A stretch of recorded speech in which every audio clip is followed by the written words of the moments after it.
ফরজ গোসল না করে সংসারের কাজকর্ম করলে কি হয় জানার কি দরকার আছে না নাই? বর্তমান সোসাইটিতে সবচাইতে বড় প্রবলেম হচ্ছে এটা। এখন আমি আলোচনা করলে অনেকের কাছে খারাপ লাগবে, অনেকে বলবেন না হুজুর আমার পছন্দ হয় নাই, তাতে আমার কিচ্ছু যায় আসে না। ইসলাম কি বলে, কোনটা করলে আপনার উপকার হবে, কোনটা করলে আপনার ক্ষতি হবে, সেটা আমাকে বলতে হবে, কারণ আমি একজন আলেম। আমার দায়িত্ব মা আলাইনা ইল্লাল বালাগ। বিশ্বনবীর কথা তিনি কি বলেছেন, আমার দায়িত্ব শুধুমাত্র পৌঁছে দেওয়া। কে মানবে কি মানবে না, I don't care, but I have to say about this matter. বর্তমান সময় this is the biggest problem in our society, in the world right now. কারণ হচ্ছে আমরা আসলে ঘুমাই অনেক রাতে, এটা এক নম্বর প্রবলেম।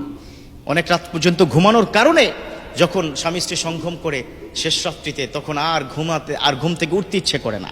তখন এই নাপাক অবস্থায় স্বামী স্ত্রী দুজনে ঘুমিয়ে যায়, ফজরও কাজা হয়। আমার এক নম্বর অবজেকশন এখানে, যে ঘরে ফজরের নামাজ কাজা হবে সেই ঘরে বরকত থাকবে না, বিশ্বনবীর কথা। এখন বলবেন হুজুর কি দলিল দেন, এই দেন সেই দেন। উচিত কথা বললে দলিল খোঁজেন, কিন্তু যখন ভালো কথা বলবো ভালো কথা কাজে আসে না। সোসাইটির মধ্যে সবচেয়ে থেকে বড় প্রবলেম হচ্ছে এটা। আপনি ফজরের নামাজ আপনার কাজা হবে, এই চিন্তাটা আপনার কেন হবে বলুন?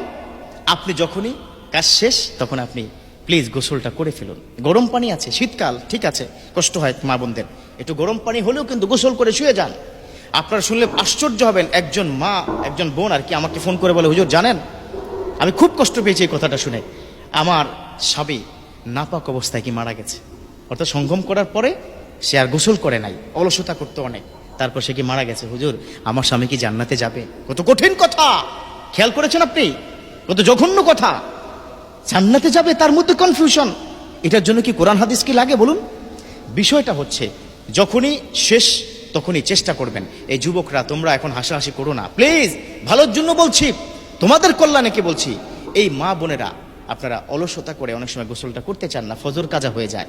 আমার এক নম্বর অবজেকশন ওখানে। আচ্ছা ফজরের কাজা হয়েছে, এটা আপনার কি বিষয়, কিন্তু তারপরে যেটা আপনি করেন সেটা হচ্ছে এই নাপাক শরীরটা নিয়ে আপনি রান্না বান্না করেন, আপনি আপনার অন্য অন্য কাজ করেন, বাচ্চাকে স্কুল মাদ্রাসা পাঠান, এই কাজগুলো এই নাপাক অবস্থায় করেন। আচ্ছা মানলাম সেটা আপনি করেন, শেষ পর্যন্ত জোহর পর্যন্ত অনেকের কি কাজা হয়, জোহর পর্যন্ত অনেকের কি কাজা হয়। এই যে 2 ওয়াক্ত নামাজ আপনি কাজা করলেন, আপনি কি হাদিস জানেন? মান তারাকা সালাতা মুতাআম্মিদান ফাকাদ কাফারা। ইচ্ছাকৃতভাবে আপনি যদি 1 ওয়াক্ত নামাজ আপনি ছেড়ে দেন ইচ্ছায় স্বেচ্ছায়, তাহলে আপনি কাফের হয়ে গেলেন, ওই মুহূর্তে আপনি কাফের হয়ে গেলেন। এটা কেন করছেন বলুন? ঘরের মধ্যে বরকত আসতে হবে, নাপাক মানুষের সাথে বরকত থাকে না। রহমতের ফেরেশতা কমপক্ষে 20 জন একজন মানুষের সাথে থাকে। আপনি যখন নাপাক থাকেন তখন আপনার সাথে রহমতের ফেরেশতা আসবে না। একটা প্রশ্ন আপনাদের এখন হয়তো উত্থাপিত হয়েছে, মা বোনরা যে 7 দিন অসুস্থ থাকে সেটা তো ন্যাচারাল প্রসেস, ন্যাচারাল একটা প্রসেস, এটা আল্লাহর পক্ষ থেকে এসেছে, এক্ষেত্রে কোনো অসুবিধা নাই।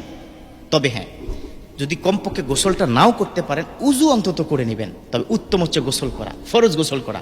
কখন মৃত্যু আসে উই ডোন্ট নো।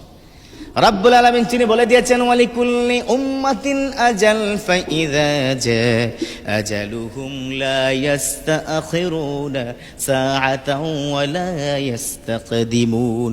যখন তোমার মৃত্যু ঘন্টা বেজে যাবে, যখন তোমার সময় ফুরিয়ে যাবে, তখন আজরাইল চলে আসবে, তোমার জানটা আল্লাহর কাছে নিয়ে যাবে। তখন তুমি 1 সেকেন্ড সময় পাবা না। তাকে যদি বলো, ও আজরাইল আমাকে 5টা মিনিট সময় দাও, গোসল করে আসি, is it possible? No, your time is up, your time is over, you have to back to Lord. তোমাকে আল্লাহর কাছে ফিরে যেতে হবে, স্ট্রেট কথা। অতএব মা বোনরা প্লিজ প্লিজ প্লিজ অনুরোধ করছি, ভালোর জন্য করছি, উজু করবেন, তবে গোসল করবেন। কখন মৃত্যু আসে আমরা জানি না। পবিত্র মানুষের সাথেই রহমত আসে, সেই ঘরে বরকত হয়। আল্লাহ পাক আমাদের মা বোনদের বুঝার এবং বিশেষ করে তোমাদের এখানে ইয়াং যারা আছো তোমাদেরকে বুঝার তৌফিক দান করুক। সবাই পড়ি আমিন।